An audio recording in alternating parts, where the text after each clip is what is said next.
কখনো কি এমন কোনো দুর্গে ঢুকেছেন যার প্রতিটি ইট যেন 400 বছরের পুরনো একটি গল্প বলে? এমন একটি কেল্লা যার নির্মাণ শুরু হয়েছিল সম্রাটের স্বপ্ন নিয়ে, কিন্তু শেষ পর্যন্ত সেটি আর কখনোই সম্পূর্ণ হয়নি। কেন থেমে গেল এই বিশাল দুর্গের নির্মাণ?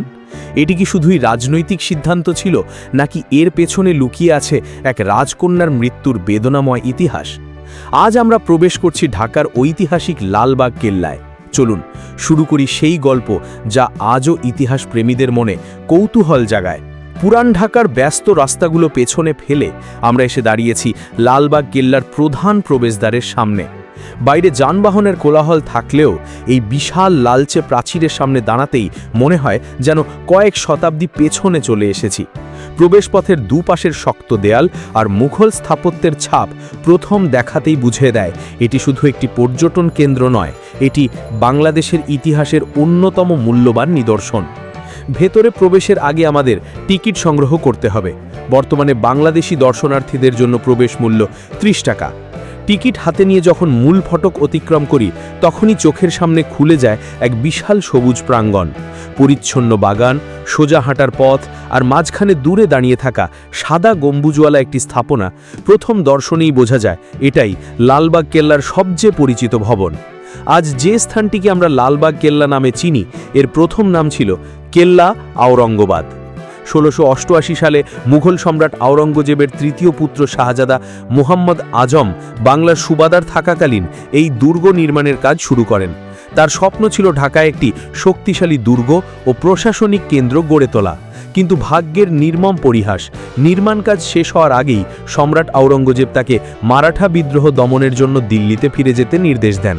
ফলে দুর্গের কাজ হঠাৎ থেমে যায়। 2 বছর পর বাংলার নতুন সুবাদার হিসেবে ফিরে আসেন নবাব শায়েস্তা খান। তিনি আবারও নির্মাণ কাজ শুরু করেন।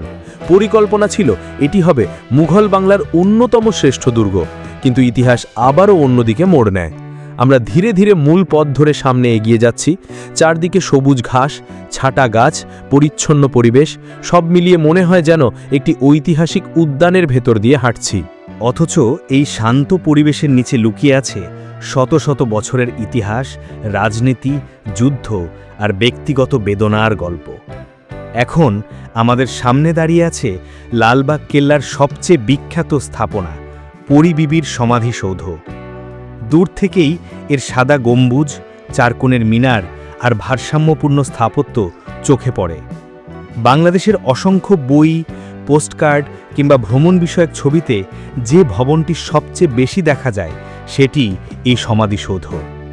পরী বিবির আসল নাম ছিল ইরান দুখত রহমত বানু।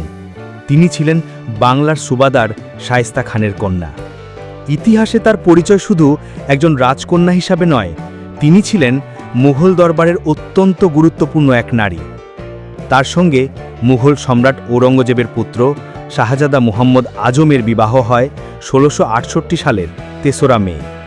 সমসাময়িক দলিল থেকে জানা যায় তাদের সম্পর্ক ছিল সৌহার্দ্যপূর্ণ এবং রাজনীতিতেও পরী বিবির প্রভাব ছিল উল্লেখযোগ্য।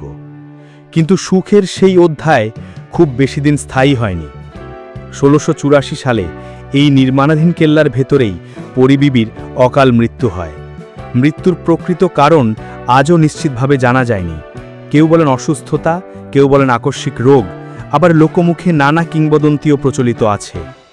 তবে একটি বিষয় নিয়ে অধিকাংশ ঐতিহাসিক একমত, কন্যার মৃত্যু শায়েস্তা খানকে গভীরভাবে ভেঙে দিয়েছিল। প্রচলিত ইতিহাস অনুযায়ী শায়েস্তা খান এই দুর্গকে অশুভ মনে করতে শুরু করেন। তিনি আর কখনো এর নির্মাণ শেষ করেননি। সেই থেকে লালবাগ কেল্লা চিরদিনের জন্য অসমাপ্ত দুর্গ হিসাবেই ইতিহাসে রয়ে যায়।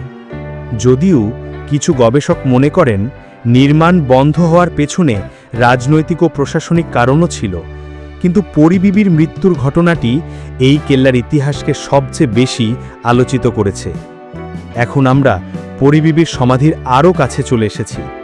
এটি একটি বর্গাকার স্থাপনা। মাঝখানে রয়েছে মূল সমাধিকক্ষ, আর সেটিকে ঘিরে রয়েছে আরও 8টি কক্ষ। পুরো স্থাপনায় ব্যবহৃত হয়েছে সাদা মার্বেল, কোষ্টি পাথর এবং নান্দনিক অলঙ্করণ। উপরের অষ্টভুজাকার গম্বুজটি বর্তমানে পিতলের আবরণে ঢাকা। ইতিহাসবিদদের মতে একসময় এটি সোনার পাত দিয়ে আচ্ছাদিত ছিল।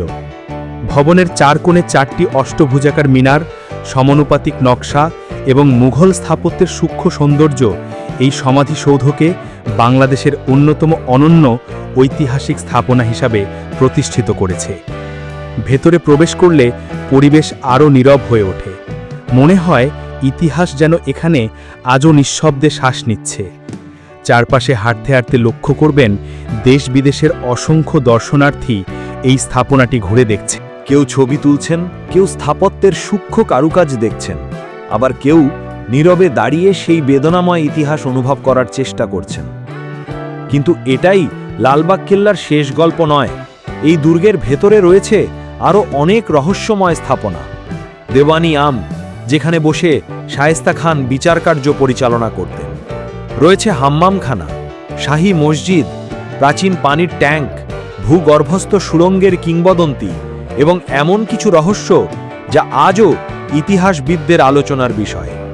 সেই সব অজানা গল্প নিয়ে আমরা প্রবেশ করব পরবর্তী পর্বে।